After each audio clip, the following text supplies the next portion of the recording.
यार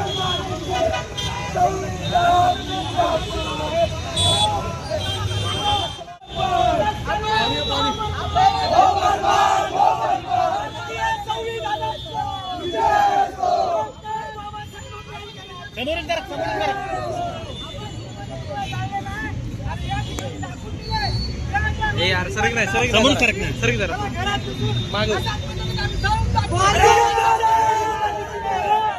डॉक्टर बाबासाहेब आंबेडकरांच्या जयंतीनिमित्त देशभरात वेगवेगळे कार्यक्रम आयोजित केले गेले, वेगवेगळे कार्यक्रम आयोजित केले होते। एका वसतिगृहामध्ये डॉक्टर बाबासाहेब आंबेडकरांच्या जयंतीनिमित्त आयोजित केलेल्या एका कार्यक्रमात नक्षलवादी अनेक जे जवान असतील, निरपराध नागरिक असतील, त्यांच्या हत्येसाठी जबाबदार असणारा या हिडमावरती जे गाणं आधारित होतं, तर त्याचं उदात्तीकरण करणाऱ्या गाण्यावरती विद्यार्थ्यांनी नृत्य केल्याचा धक्कादायक प्रकार समोर आलेला आहे।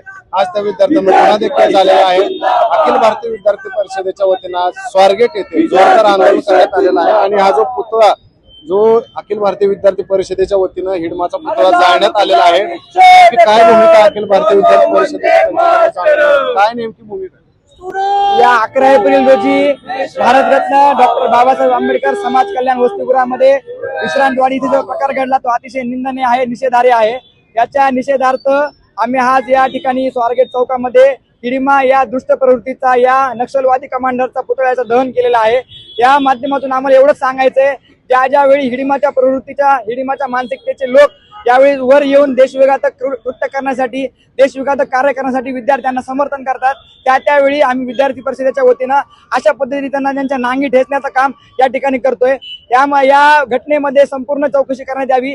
या घटनेचा संपूर्ण पार्श्वभूमी आपण तपासली तर मागच्या 20 ते 25 दिवसांपासून या घटनेचा सर्व तपशील आम्ही एकत्रित केला।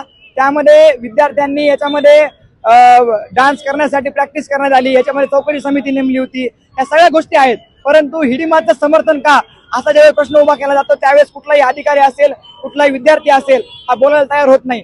त्यामुळे ह्यांनी ठरवून हा प्लॅन करून विद्यार्थ्यांमध्ये नक्षलवाद पसरवण्याचं काम या ठिकाणी केलेलं आहे। यामध्ये जे कोणी दोषी अधिकारी असतील, जे कोणी विद्यार्थी असतील, जे कोणी गृहपाल असतील, त्यांच्यावरती कठोर कारवाई करण्यात यावी, गुन्हा दाखल करण्यात यावा। याची चौकशी समिती नेमून शासन स्तरावरती मुख्यमंत्री महोदयांना देखील आम्ही या विषयामध्ये भेटणार आहोत। शासन स्तरावरती याची चौकशी समिती नेमून लवकरात लवकर कठोर कारवाई करण्यात यावी अशी आमची विद्यार्थी परिषद म्हणून मागणी आहे। आज जर आपण पाहिलं, एका अधिकाऱ्याचा बाईट आलाय जे अप्रत्यक्ष या सगळ्या घटनेचं समर्थनच करताना दिसत आहेत। ते असं सांगतात की मोठा स्ट्रगल करून विद्यार्थी इथपर्यंत आले, सहानुभूतीने या सगळ्या गोष्टीकडे बघा।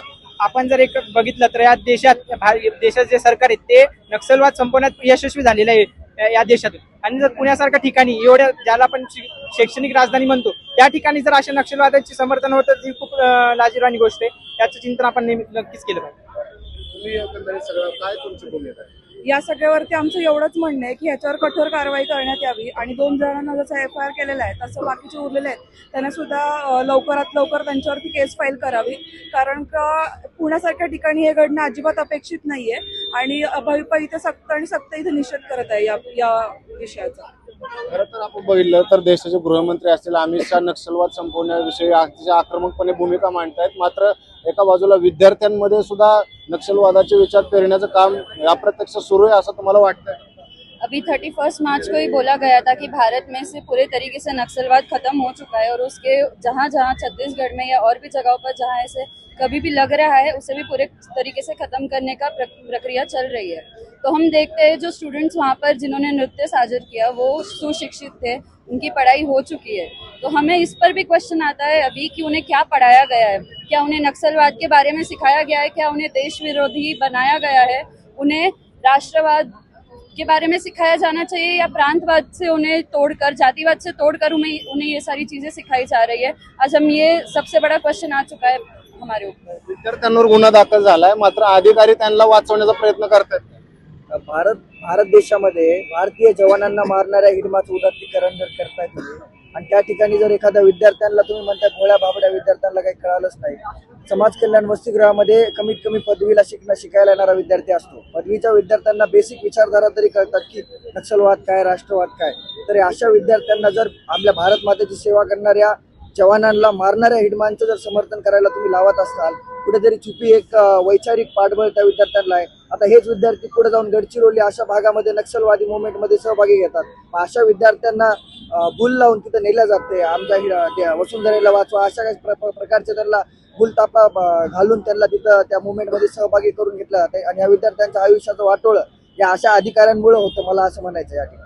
हे गाणं सोशल मीडियावर आहे म्हणतात, मग गुगलला असेल हे गाणं, मग हे गाणं अजून कसं काय अवेलेबल? हे गाणं ओ बंदूकवाले या नावाचं एक गाणं आहे. त्या गाण्यांवरती त्यांनी नृत्याचं सादरीकरण केलं. त्या गाण्यापेक्षा हे गाणं तिथं वाजवलं का गेलं ह्याचा आपण सगळ्यात पहिले चौकशी केली पाहिजे. देशभरामध्ये असे अनेक गाणे रोज वाजवले जातात, परंतु हे स्पेसिफिक पद्धतीने हेच गाणं ठरवायचं, विद्यार्थ्यांना ह्याच्यावरती डान्स बसवायला लावायचा, विद्यार्थ्यांना ह्याच्यामध्ये त्यांनी त्याच्यामध्ये प्रवृत्त करावं, याचं नेमकं कारण काय ह्याचं तर स्पष्ट आपल्याला भूमिका कळून येते. तसं आता अनेकांनी सांगितलं की 20-25 वयाचा विद्यार्थी त्याला 100% राष्ट्रविरोधी मानसिकता काय आहे, राष्ट्रप्रेमी मानसिकता काय आहे, ह्या सगळ्या गोष्टीचं ज्ञान असतं. त्यामुळे विद्यार्थ्यांच्या मनामध्ये कुठेतरी नक्षलवाद पेरायचा व या माध्यमातून त्यांना कुठेतरी राष्ट्रविरोधी ऍक्टिव्हिटी करण्यासाठी प्रवृत्त करायचं, असं या अधिकाऱ्यांच्या माध्यमातून केलं जातंय का असा संशय देखील आम्हाला या ठिकाणी व्यक्त करावा वाटतं. काय मागणी काय? आमची हीच मागणी आहे की आता तिथले जे गुन्हा तर दाखल झालाय त्यातून, पण तिथले जे वॉर्डन असतील, तिथले जे अधिकारी असतील त्यांच्यावरती गुन्हा दाखल व्हावा, त्यांच्यावरती सखोल चौकशी केली जावी आणि त्यांच्यावरती काहीतरी काही ना काही कारवाई केली जावी. तर आपण पाहिलं की अखिल भारतीय विद्यार्थी परिषदेने अतिशय आक्रमकपणे आंदोलन केलेलं आहे. आणि जे कोणी याच्या संबंधित जे कोणी अधिकारी असतील, रेक्टर असतील किंवा हा जो कार्यक्रम आयोजित करणारे जे आयोजक असतील यांच्यावरती गुन्हा दाखल करा, यांची सखोल चौकशी करा अशी मागणी केली. पाहूयात या प्रकरणात पुढे काय.